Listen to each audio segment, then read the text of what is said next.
जय हिंद दोस्तों, एक बार फिर से आपका स्टडी पुराण के यूट्यूब चैनल में स्वागत है। आज हम बात करने वाले हैं दोस्तों, विश्व के प्रमुख ज्वालामुखी पर्वतों की बात करेंगे और उनकी स्थितियों की बात करेंगे। कहाँ कहाँ कौन सा ज्वालामुखी पर्वत है दोस्तों, और अभी वर्तमान में दोस्तों करंट से अगर देखा जाए तो करंट में अभी कहाँ कहाँ पर जो है ज्वालामुखी विस्फोट हुआ है। इन सब बातों की आज हम चर्चा करने वाले हैं। तो आज का जो हमारा टॉपिक रहेगा ज्वालामुखी।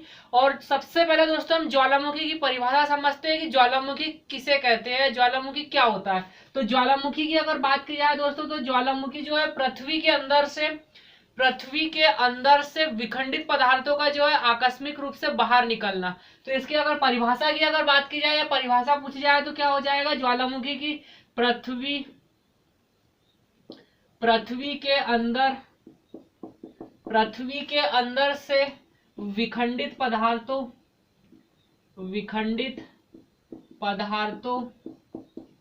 का आकस्मिक रूप से बाहर निकलना। तो इस प्रकार से अगर देखा जाए दोस्तों, तो पृथ्वी के अंदर से जो है विखंडित पदार्थ क्या है, आकस्मिक रूप से बाहर निकलते हैं। जब दोस्तों ये पृथ्वी के अंदर जब होते हैं तो इनको क्या कहा जाता है, मेग्मा कहा जाता है। मेग्मा, ये भी याद रखना है। जब पदार्थ जो है पृथ्वी के अंदर अगर स्थित रहे तो इनको मेग्मा कहा जाता है, और जब ये बाहर आ जाते हैं पृथ्वी के ऊपर तो इसको क्या कहा जाता है, लावा कहा जाता है। तो याद रखना है, पृथ्वी के अंदर क्या कहा जाएगा, पृथ्वी के अंदर जो है मेग्मा कहा जाएगा। और पृथ्वी जब धरातल पर आ जाते हैं तो ये क्या बन जाता है, लावा कहा जाता है इसको। तो पृथ्वी के ऊपर आ जाएगा, पृथ्वी के ऊपर या धरातल, जब यह धरातल पर रहेंगे तब इनको क्या कहा जाएगा, लावा कहा जाएगा। तो इस प्रकार से बात की जाए दोस्तों, तो जो है ज्वालामुखी की परिभाषा इस प्रकार से हम दे सकते हैं। क्या हो जाएगा, पृथ्वी के अंदर जो है विखंडित पदार्थों का आकस्मिक रूप से बाहर निकलना क्या कहलाता है, ज्वालामुखी कहलाता है। जब ये जो पदार्थ अगर पृथ्वी के अंदर रहते हैं तो इनको मेग्मा कहा जाता है, और जब ये बाहर निकल जाते हैं, धरातल पर आ जाते हैं, तो इनको क्या कहा जाता है, लावा कहा जाता है। तो ये याद रखना है दोस्तों। अब हम अगर ज्वालामुखी की अगर प्रकार की बात करें दोस्तों, तो हमने परिभाषा देखी, अब हम देखेंगे ज्वालामुखी के प्रकार। ज्वालामुखी के अगर उद्गार के आधार पर देखा जाए दोस्तों, तो उद्गार के आधार पर जो है ज्वालामुखी 3 प्रकार की होती है। ये याद रखना है, इंपॉर्टेंट है दोस्तों। तो हम देख लेते हैं ज्वालामुखी के प्रकार। ज्वालामुखी की अगर प्रकार की अगर बात की जाए दोस्तों, तो जो उद्गार के आधार पर है ज्वालामुखी कितने 3 प्रकार की होती है। उद्गार के आधार पर जो ज्वालामुखी उद्गार के आधार पर ज्वालामुखी कितने 3 प्रकार की होती है। याद रखना है दोस्तों, 20 मिनट के अंदर आपको, ओनली 20 मिनट के अंदर दोस्तों विश्व के जो प्रमुख ज्वालामुखी है इन सब पर्वतों की हम यहाँ बात करेंगे, जो आपको याद हो जाएगा दोस्तों। और हम ये जो है जितने भी ज्वालामुखी की स्थिति है मानचित्र के आधार पर देखेंगे, इसलिए 20 मिनट तक बने रहिए। तो सबसे पहले आ जाएगा उद्गार के आधार पर ज्वालामुखी 3 प्रकार की होती है दोस्तों, याद रखना है, इंपॉर्टेंट है। उद्गार के आधार पर तो सबसे पहला हो जाएगा सक्रिय ज्वालामुखी। याद रखना है आपको, सक्रिय ज्वालामुखी। और सक्रिय ज्वालामुखी के बाद जो अगला आ जाएगा, पहला आ जाएगा सक्रिय ज्वालामुखी, और इसके बाद आ जाएगा प्रक्षुब्ध ज्वालामुखी। प्रक्षुब्ध ज्वालामुखी हो जाएगा, और अगला जो आ जाएगा दोस्तों, आ जाएगा मृत ज्वालामुखी। तो ये याद रखना है, मृत ज्वालामुखी। तो इस प्रकार से अगर देखा जाए तो ज्वालामुखी कितने प्रकार होते हैं, 3। अब सक्रिय ज्वालामुखी की अगर बात की जाए दोस्तों, तो यह सक्रिय रहता है। मतलब इसमें अगर बात की जाए तो इस प्रकार से अगर देखा जाए तो इसमें क्या है, उद्गार जो है लगातार होते रहता है दोस्तों। इस प्रकार से जो है इससे क्या है, जो है मेग्मा बाहर निकलते रहता है, लगातार मेग्मा जो है बाहर निकलते रहता है। तो वो कौन सा ज्वालामुखी हो जाएगा, सक्रिय ज्वालामुखी। और प्रक्षुब्ध ज्वालामुखी की अगर बात की जाए दोस्तों, तो प्रक्षुब्ध ज्वालामुखी को हम समझेंगे तो प्रक्षुब्ध ज्वालामुखी में दोस्तों जो है कभी जो है इसमें से मेग्मा बाहर निकलता है, कभी विस्फोट होता है, कभी बंद हो जाता है, और फिर और निकलने लग जाता है। तो इस प्रकार से अगर ज्वालामुखी को कौन सा क्या कहा जाता है, प्रक्षुब्ध ज्वालामुखी। प्रक्षुब्ध मतलब आप समझ सकते हो, यह सोया हुआ है दोस्तों, सोया हुआ है, कभी भी जाग सकता है। मतलब इसमें क्या है, कभी भी जो है विस्फोट हो सकता है, ये याद रखना है, कभी भी विस्फोट हो सकता है। तो इस प्रकार से प्रक्षुब्ध ज्वालामुखी और मृत ज्वालामुखी उद्गार दोस्तों, भविष्य में इसमें उद्गार होने की कोई भी संभावना नहीं रहती है। भविष्य में किसी भी प्रकार का कोई विस्फोट नहीं होता है। तो इस प्रकार से जो ज्वालामुखी है उनको क्या कहा जाता है, मृत ज्वालामुखी कहा जाता है। मृत ज्वालामुखी कहा जाता है। इस प्रकार के ज्वालामुखी को क्या कहा जाएगा? मृत ज्वालामुखी। दोस्तों हम इसको जो है ज्वालामुखी के प्रकार को समझने के लिए हम दोस्तों एक चार्ट के माध्यम से इसको समझेंगे कि किस प्रकार से समझना है। तो देख लेते हैं हम जो ज्वालामुखी के प्रकार है, जो चार्ट के माध्यम से देखते हैं दोस्तों। तो हमने देखा था, क्या देखा था, किस प्रकार से देखा था। सबसे पहला जो आ जाएगा हमारा सक्रिय ज्वालामुखी। सक्रिय ज्वालामुखी देखा हमने। सक्रिय ज्वालामुखी के बाद में हमने क्या देखा था? प्रसुप्त ज्वालामुखी की बात की। प्रसुप्त ज्वालामुखी। और प्रसुप्त ज्वालामुखी के बाद में हम बात कर रहे थे मृत ज्वालामुखी की। तो इनमें हम देख लेते हैं दोस्तों अंतर क्या है। मृत ज्वालामुखी और हम देखेंगे दोस्तों, ये हो गए हमारे ज्वालामुखी के प्रकार हो गए। ज्वालामुखी के क्या है? ये प्रकार है। अब दोस्तों इनको देखते हैं, सबसे पहले चार्ट के माध्यम से समझेंगे। तो ये हमारे रहेंगे ज्वालामुखी के प्रकार। और यहाँ पर देखते हैं हम दोस्तों, हम यहाँ पर बात करने वाले दोस्तों भूतकाल, वर्तमान और भविष्य की अगर बात की जाए तो इस प्रकार से समझते हैं इसको। भूतकाल मतलब बीता हुआ समय, तो भूतकाल हो जाएगा भूत। और वर्तमान काल की अगर बात की जाए तो ये हो जाएगा हमारा वर्तमान काल, वर्तमान। और वर्तमान के बाद में आ जाएगा भविष्य काल। भविष्य की अगर बात की जाए तो भविष्य में क्या होने वाला है? वर्तमान। तो हम यहाँ पे ये जो भूतकाल, वर्तमान और भविष्य से हम यहाँ पे ज्वालामुखियों की स्थिति समझेंगे। अगर सक्रिय ज्वालामुखी की अगर बात की जाए दोस्तों, तो जो भूतकाल मतलब जो समय बीत गया उसमें भी इसमें क्या होता था? विस्फोट होता था। और वर्तमान में भी दोस्तों यहाँ विस्फोट हो रहा है। और उसके बाद सक्रिय ज्वालामुखी की अगर बात की जाए तो भूतकाल में जो है विस्फोट हो रहा है, मतलब बीते हुए समय में भी जो है दोस्तों इसमें विस्फोट होता था।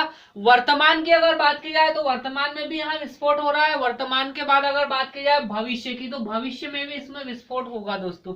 तो इस प्रकार से जो ज्वालामुखी होती है उनको क्या कहा जाता है? सक्रिय दोस्तों। या सक्रिय, तीनों समय में क्या है? सक्रिय है। अब हम प्रसुप्त ज्वालामुखी की अगर बात की जाए तो प्रसुप्त ज्वालामुखी की अगर बात करें जाए दोस्तों, तो जो भूतकाल मतलब जो समय बीत गया ये सक्रिय थी, इसमें विस्फोट, लगातार विस्फोट होता था। और वर्तमान की अगर बात करें तो इसमें वर्तमान में विस्फोट नहीं हो रहा है दोस्तों, परंतु और आगे भविष्य की अगर बात की जाए तो भविष्य में कभी भी इसमें विस्फोट हो सकता है। तो इस प्रकार से ये याद रखना है।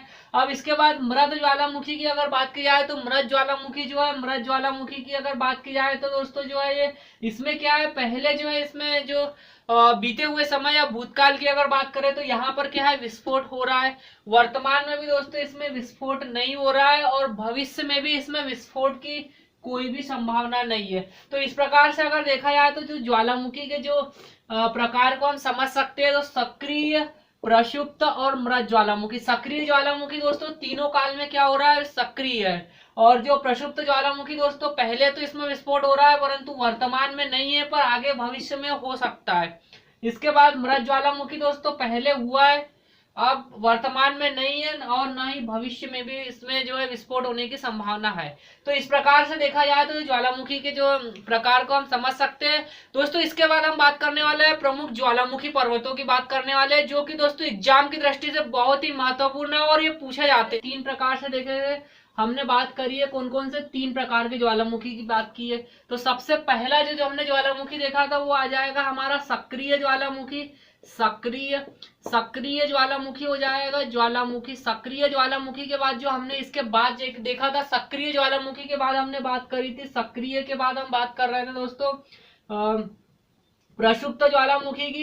प्रसुप्त ज्वालामुखी के बाद हम बात करने वाले थे प्रसुप्त ज्वालामुखी, और प्रसुप्त ज्वालामुखी के बाद हमने बात करी थी मृत ज्वालामुखी की, मृत ज्वालामुखी। तो इस प्रकार से जो हमने 3 प्रकार के ज्वालामुखियों की बात करी थी। तो मृत को ही दोस्तों विलुप्त ज्वालामुखी भी कहा जाता है, ये भी याद रखना है। मृत ज्वालामुखी का जो दूसरा नाम क्या है वो विलुप्त ज्वालामुखी है, तो ये याद रखना है। अब जो है हम देखेंगे दोस्तों, सबसे पहले हम सक्रिय ज्वालामुखी के एग्जाम्पल देख लेते हैं। सक्रिय ज्वालामुखी कौन कौन से जो ज्वालामुखी पर्वत है हम इनकी बात करते हैं। तो सक्रिय ज्वालामुखी में हम देखेंगे, और दोस्तों पहले हम यहाँ सक्रिय ज्वालामुखी के नाम लिख दे रहे हैं, उसके बाद जो है इनको मानचित्र पर देखेंगे कौन कौन से है। तो इस प्रकार से तीनों ज्वालामुखियों के हम बात करने वाले। तो सबसे पहला यहाँ सक्रिय ज्वालामुखी की अगर बात की जाए तो सक्रिय ज्वालामुखी में आ जाएगा दोस्तों, सबसे पहले हमें याद रखना है हवाई द्वीप।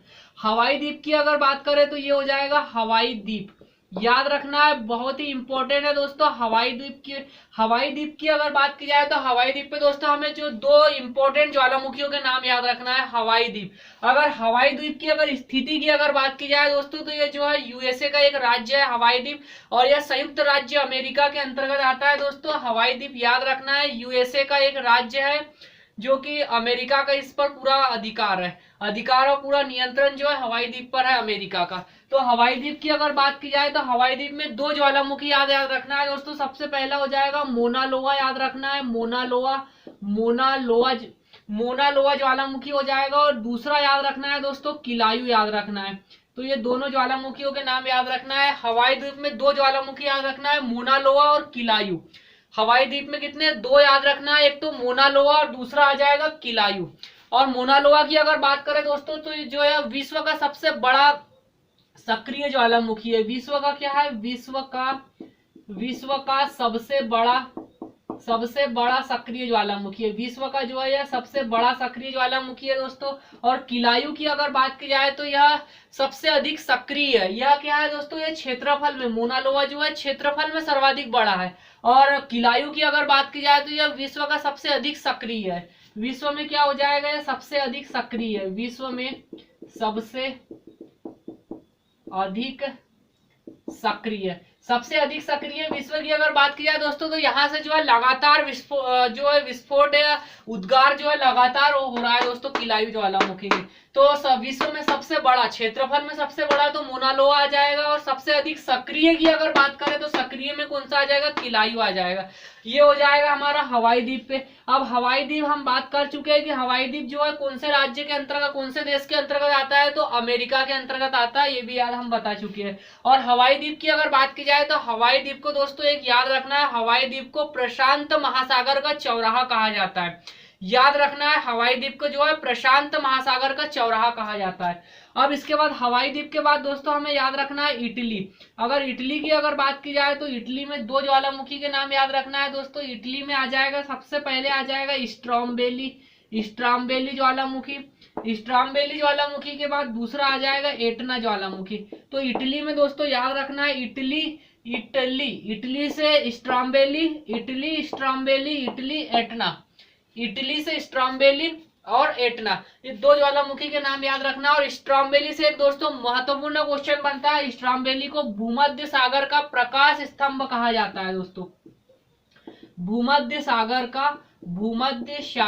का प्रकाश स्तंभ, ये भी याद रखना है आपको, जो है प्रकाश स्तंभ कहा जाता है। भूमध्य सागर का प्रकाश स्तंभ किसको कहा जाता है, स्ट्राम्बेली को कहा जाता है। और एक हो जाएगा हमारा एटना ज्वालामुखी। तो ये याद रखना है दोस्तों, भूमध्य सागर का प्रकाश स्तंभ कौन से ज्वालामुखी पर्वत को कहा जाता है, तो स्ट्राम्बेली। प्रकाश स्तंभ से दोस्तों भूमध्य सागर से मतलब ये क्या हो जाएगा, प्रकाश स्तंभ से ये जो भूमध्य सागर के बीच में है, तो भूमध्य सागर की अगर बात की जाए और यहाँ एक द्वीप बना हुआ है और इसमें ज्वालामुखी का उद्गार होता है दोस्तों। तो दूर से जो देखने पर ऐसा लगता है कि एक दोस्तों प्रकाश के जैसे एक स्तंभ बना हुआ है, इसलिए इसे क्या कहा जाता है, भूमध्य सागर का प्रकाश स्तंभ। अब हम आगे बात करने वाले हैं दोस्तों इटली के बाद में हम बात करेंगे भारत की। बात कर लेते हैं दोस्तों, भारत का मोस्ट इंपोर्टेंट है और पूछा जा चुका है भारत का ज्वालामुखी।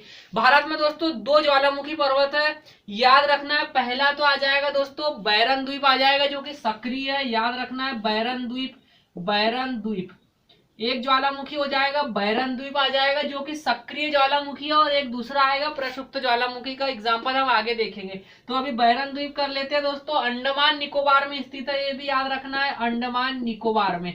याद रखना है भारत में एकमात्र सक्रिय ज्वालामुखी है, वो है बैरन द्वीप, जो कि कहां पर है, अंडमान निकोबार में। अब हम आगे बात करने वाले हैं, इस प्रकार से भारत देख लिया। भारत के बाद में हम बात करेंगे दोस्तों अंटार्कटिका की। बात कर लेते हैं अंटार्कटिका। और अंटार्कटिका की अगर बात की जाए तो अंटार्कटिका में दोस्तों एकमात्र, अंटार्कटिका दोस्तों 98% जो है बर्फ से ढका हुआ है। यहाँ पर एकमात्र ज्वालामुखी है इरेबस ज्वालामुखी, याद रखना है, इरेबस ज्वालामुखी पर्वत है। 98% बर्फ से ढका हुआ है दोस्तों। 2% इसका जो भाग है जिस पर बर्फ जमी हुई नहीं है। और इसके दोस्तों एक दक्षिण में एक स्थित है, अंटार्कटिका के दक्षिण में एक ज्वालामुखी पर्वत है, इरेबस ज्वालामुखी आ जाएगा। अंटार्कटिका का एकमात्र सक्रिय ज्वालामुखी है इरेबस, माउंट इरेबस। तो ये भी याद रखना। और अगर आपसे पूछा जाए कि विश्व का दक्षिणतम सक्रिय ज्वालामुखी कौन सा है, विश्व का दक्षिणतम सबसे दक्षिण में स्थित कौन सा है, तो यही है, अंटार्कटिका का आ जाएगा इरेबस। अब हम आगे देख लेते हैं। इसके बाद तो हमने क्या देखा, हवाई द्वीप देखा, हवाई द्वीप में मोनालोवा देखा, किलायू देखा, इटली में स्ट्रॉम्बेली देखा, एट्रा देखा, भारत में बैरन द्वीप की बात की। अब इसके बाद अंटार्कटिका में इरेबस की बात कर ली। अब हम आगे बात कर रहे हैं दोस्तों, यहां से लिख लेते हैं हम आगे। अगर देखा जाए तो आगे कौन सा आ जाएगा, अंटार्कटिका के बाद में दोस्तों इंडोनेशिया का याद रखना है आपको, इंडोनेशिया। और इंडोनेशिया की अगर बात की जाए तो इंडोनेशिया में भी दोस्तों आपको 3 नाम याद रखना है। एक तो आ जाएगा समेरू, आ जाएगा समेरू ज्वालामुखी पर्वत आ जाएगा, समेरू समेरू समेरू से ही दोस्तों आ जाएगा मेरापी, समेरू, और समेरू से आ जाएगा मेरापी, मेरापी, और एक आ जाएगा दुकोनो, दुकोनो। तो ये 3 ज्वालामुखी पर्वत आपको इंडोनेशिया से याद रखना है, समेरू, मेरापी और दुकोनो।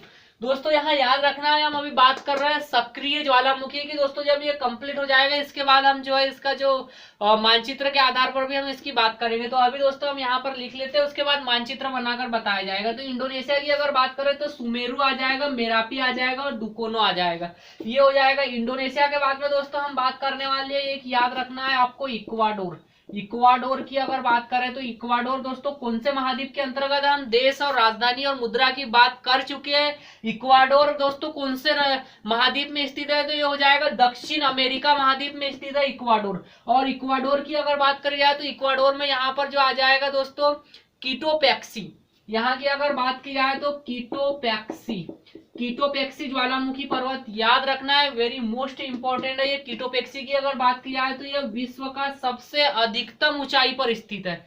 क्या हो जाएगा इसका, सबसे अधिक ऊंचाई पर स्थित है, विश्व में सबसे अधिक ऊंचाई पर स्थित ज्वालामुखी है ये। और वो भी कौन सा ज्वालामुखी है, सक्रिय ज्वालामुखी है। तो कीटोपैक्सी जो है अधिक ऊंचाई पर स्थित सक्रिय ज्वालामुखी।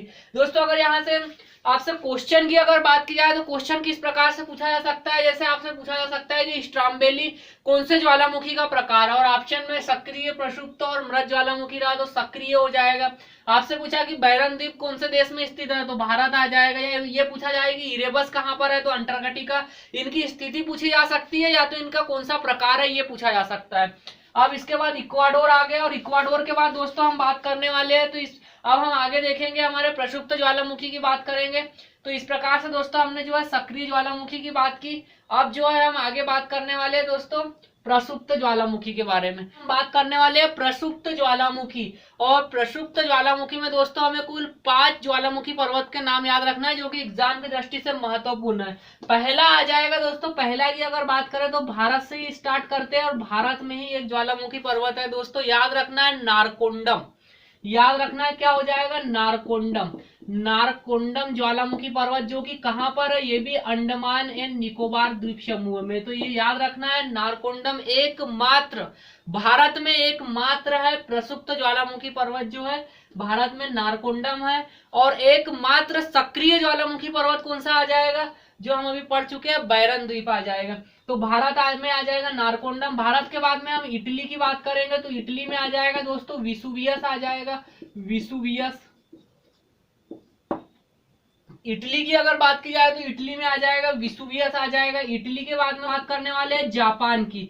जापान की अगर बात की जाए तो जापान में आ जाएगा फ्यूजियामा। याद रखना है दोस्तों, जापान में आ जाएगा फ्यूजियामा। और इससे भी एक क्वेश्चन बनता है, जापान की सबसे ऊंची चोटी कौन सी है।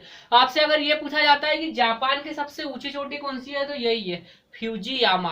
अगर आपसे ये पूछा जाए कि जो है फ्यूजियामा किस देश में स्थित है, तो वो आ जाएगा जापान। अगर आपसे ये पूछा जाता है कि कौन सी ज्वालामुखी का उदाहरण, तो प्रसुप्त ज्वालामुखी का। अब हम आगे बात कर लेते हैं दोस्तों, फिलीपींस की बात कर लेते हैं, फिलीपींस। और फिलीपींस में अगर देखा जाए तो फिलीपींस में आ जाएगा मियानो आ जाएगा।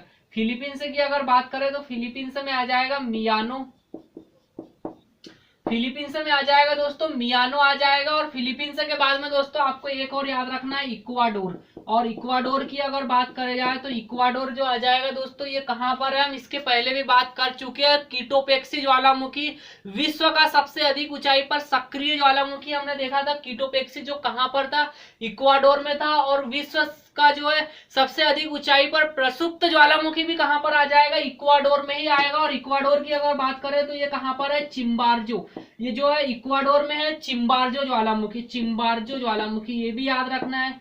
चिम्बार्जो ज्वालामुखी भी कहां पर है, इक्वाडोर में। किटोपेक्सी भी कहां पर है, इक्वाडोर में। किटोपेक्सी विश्व का सबसे अधिक ऊंचाई पर स्थित सक्रिय ज्वालामुखी है, और चिम्बार्जो जो है विश्व पर अधिक ऊंचाई पर स्थित सबसे अधिक क्या हो जाएगा, प्रसुप्त ज्वालामुखी का उदाहरण है। तो ये हमें 5 ज्वालामुखी पर्वत प्रसुप्त से याद रखना है। अब हम बात करने वाले हैं दोस्तों विलुप्त ज्वालामुखी या मृत ज्वालामुखी में कौन कौन से आ जाएगा।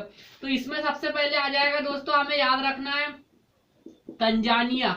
तंजानिया जो एक देश है दोस्तों, तंजानिया में याद रखना है आपको किलिमंजारो, और हम बात कर चुके हैं। और ये दोस्तों जो है अफ्रीका महाद्वीप के सबसे ऊंची चोटी या ऊंचा जो पर्वत है वो कौन सा है, किलिमंजारो, जो कि कहां पर स्थित है, तंजानिया में ही स्थित है। किलिमंजारो आ जाएगा,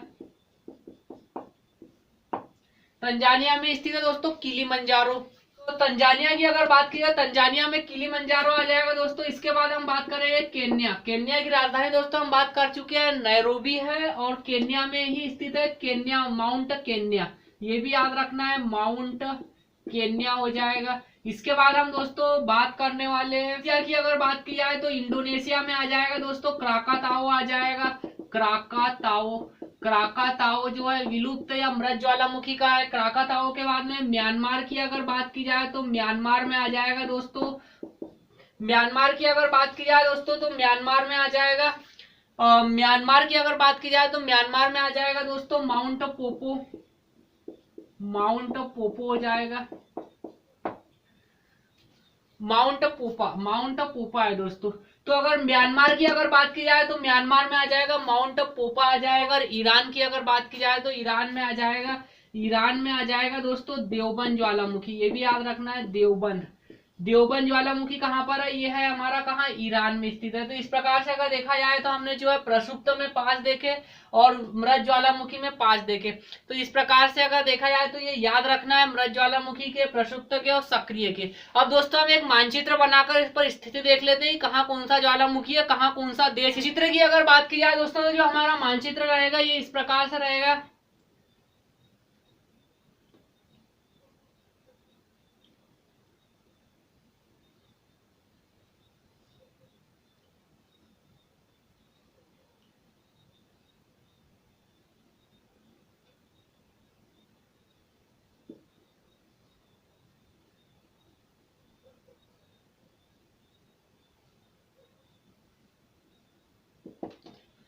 ये हो गया दोस्तों हमारा उत्तरी अमेरिका, ये हो गया दक्षिण अमेरिका। यहाँ पर अगर देखा जाए तो यहाँ पर जो आ जाएगा इस प्रकार से अफ्रीका महाद्वीप आ जाएगा।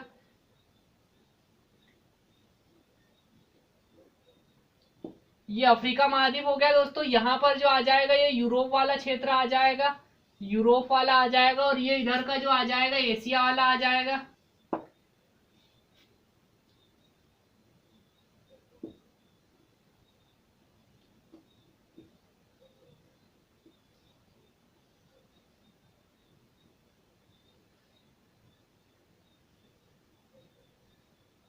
और यहाँ पर जो आ जाएगा दोस्तों इस प्रकार से जो बनाया गया था ये हो जाएगा हमारा ऑस्ट्रेलिया हो जाएगा। और यहाँ नीचे दक्षिणी ध्रुव की अगर बात की जाए तो यहाँ पर जो नीचे कौन सा आ जाएगा, अंटार्कटिका महाद्वीप आ जाएगा दोस्तों। इस प्रकार से जो बना हुआ है अंटार्कटिका महाद्वीप हो जाएगा। तो अंटार्कटिका महाद्वीप में दोस्तों हमने पहले हम अंटार्कटिका महाद्वीप में देख चुके हैं। इसके दक्षिणी में विश्व का सबसे दक्षिणतम हमने बात कर चुके हैं हम, इरेबस आ जाएगा, इरेबस। और इरेबस के बाद में दोस्तों हमने अगर देखा जाए तो यहाँ पर ये जो दोस्तों इधर वाला क्षेत्र प्रशांत महासागर का हो जाएगा, जो कि रिंग ऑफ फायर। प्रशांत महासागर में दोस्तों जो है अधिकतर ज्वालामुखी विस्फोट कहाँ पर होते हैं, प्रशांत महासागर में। इसीलिए दोस्तों इसको रिंग ऑफ फायर का क्षेत्र कहा जाता है। तो यहाँ पर जो है हमारा हवाई द्वीप आ जाएगा। और हवाई द्वीप में दोस्तों हमने 2 ज्वालामुखी देखे थे। एक देखा था, कौन सा देखा था, हवाई द्वीप में एक मोनोलोआ देखा था, मोनोलोआ। और दूसरा देखा था किलायू देखा था। और इसके बाद में मोनोलोआ और किलायू हो जाएगा। और इसके बाद में अगर बात की जाए तो दोस्तों यहाँ पर जो है इक्वाडोर, इक्वाडोर की अगर बात करें तो इक्वाडोर में हमने 2 ज्वालामुखी देखे थे। एक तो देखा था कौन सा, कीटोपेक्सी, जो कि सक्रिय ज्वालामुखी है, कीटोपेक्सी। और कीटोपेक्सी के बाद में हमने दूसरा देखा था चिम्बार्जो ज्वालामुखी देखा था, चिम्बार्जो। चिम्बार्जो। इसके बाद में दोस्तों यहाँ पर अगर देखा जाए तो यहाँ पर जो है इटली हो जाएगा, और इटली, और यहाँ पर जो है भूमध्य सागर और ये लाल सागर है। तो भूमध्य सागर में हमने दोस्तों सबसे पहले तो हमने स्ट्रॉम्बेली की बात करी थी, स्ट्रॉम्बेली आ जाएगा भूमध्य सागर में। स्ट्रॉम्बेली के बाद में दोस्तों सक्रिय ज्वालामुखी है, और इसके बाद में एटना देखा था, स्ट्रॉम्बेली और एटना। और प्रसुप्त में भी एक देखा था दोस्तों हमने, कौन सा देखा था, प्रसुप्त में विसुवियस की बात करी थी, विसुवियस हो जाएगा। और दोस्तों यहाँ पर जो है ईरान स्थित है, और ईरान में हम बात कर चुके हैं एक ज्वालामुखी की, कौन सा ज्वालामुखी की, ईरान जो देश है इसमें हम बात कर चुके हैं देवबंद ज्वालामुखी। ईरान की अगर बात की जाए तो ईरान में जो है हमने देखा था देवबंद ज्वालामुखी आ जाएगा, देवबंद ज्वालामुखी ईरान में। ईरान के बाद में दोस्तों भारत में देखा जाए तो भारत में जो है हमने दो ज्वालामुखी की बात करी थी, एक तो था बैरन द्वीप, बैरन द्वीप के बाद में दूसरा था कौन सा था, नारकोंडम आ जाएगा, नारकोंडम। उसके बाद दोस्तों यहाँ म्यांमार की अगर बात की जाए तो म्यांमार में हमने देखा था पोपा ज्वालामुखी देखा था, पोपा, म्यांमार में हमने देखा था कौन सा, पोपा ज्वालामुखी। उसके बाद अगर इंडोनेशिया की अगर बात की जाए दोस्तों, ये वाला जो क्षेत्र है पूरा इंडोनेशिया में हमने देखा था क्राकाताओ देखा था, क्राकाताओ ज्वालामुखी, क्राकाताओ ज्वालामुखी देखा था इंडोनेशिया में, क्राकाताओ।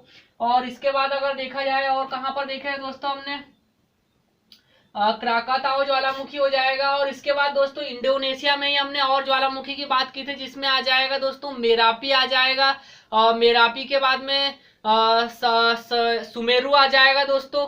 और इस प्रकार से जो है हमने इंडोनेशिया में ज्वालामुखी देखे थे। तो इस प्रकार से दोस्तों देखा जाए तो जो ज्वालामुखी पर्वत है। और उस अफ्रीका की अगर बात की जाए तो अफ्रीका में किलीमंजारो देखा, किलीमंजारो के बाद में दोस्तों हमने केन्या देखा, केन्या ज्वालामुखी देखा। तो इस प्रकार से दोस्तों जो हमने ज्वालामुखी की बात करी थी, जो यहाँ पर देखा जाए तो जो हमारा ज्वालामुखी का दोस्तों जो टॉपिक जो है जो परीक्षा की दृष्टि से दोस्तों जो महत्वपूर्ण ज्वालामुखी बनते हैं उसकी बात कर चुके हैं दोस्तों। अब हम बात करने वाले हैं दोस्तों करंट से संबंधित बात कर लेते हैं। करंट से संबंधित अगर बात की जाए तो दोस्तों हमें करंट में अभी हाल ही में लगभग एक साल के अंदर अगर बात की जाए तो एक साल के अंदर दोस्तों जो महत्वपूर्ण जो ज्वालामुखी में विस्फोट हुआ है हम उनकी बात कर ले। सबसे पहले हमें याद रखना है ताल ज्वालामुखी, जिसमें हाल ही में विस्फोट हुआ है ताल ज्वालामुखी। और ये कहां पर है दोस्तों, फिलीपींस में है। ये याद रखना है आपको, ये कहां पर आ जाएगा, फिलीपींस में आ जाएगा। और दूसरा याद रखना है सीनाबंग ज्वालामुखी दोस्तों, सीनाबंग ज्वालामुखी। सीनाबंग ज्वालामुखी कहां पर है, जिसमें भी हाल ही में विस्फोट हुआ, ये आ जाएगा इंडोनेशिया में आ जाएगा, इंडोनेशिया हो जाएगा। और इसके बाद हम आगे बात करने वाले हैं दोस्तों संगे ज्वालामुखी। संगे ज्वालामुखी की अगर बात की जाए तो जो संगे ज्वालामुखी जो है इक्वाडोर में है, इक्वाडोर। तो इस प्रकार से अगर देखा जाए दोस्तों जो तीन ज्वालामुखी करंट के दृष्टि से आपको याद रखना है। सबसे पहले ताल ज्वालामुखी जो कि फिलीपींस में है, सीनाबंग ज्वालामुखी इंडोनेशिया में है, और संगे ज्वालामुखी इक्वाडोर में। इंपोर्टेंट है दोस्तों, याद रखना है। तो इस प्रकार से हमारा दोस्तों महत्वपूर्ण ज्वालामुखी पर्वत है ये हमारे यहाँ कंप्लीट होते हैं दोस्तों। अगर आपको वीडियो पसंद आया हो दोस्तों तो सब्सक्राइब कीजिए। बहुत से लोगों ने दोस्तों जो है हमारा चैनल सब्सक्राइब नहीं किया है, अतः आप सब्सक्राइब कर ले और शेयर कीजिए दोस्तों। जय हिंद।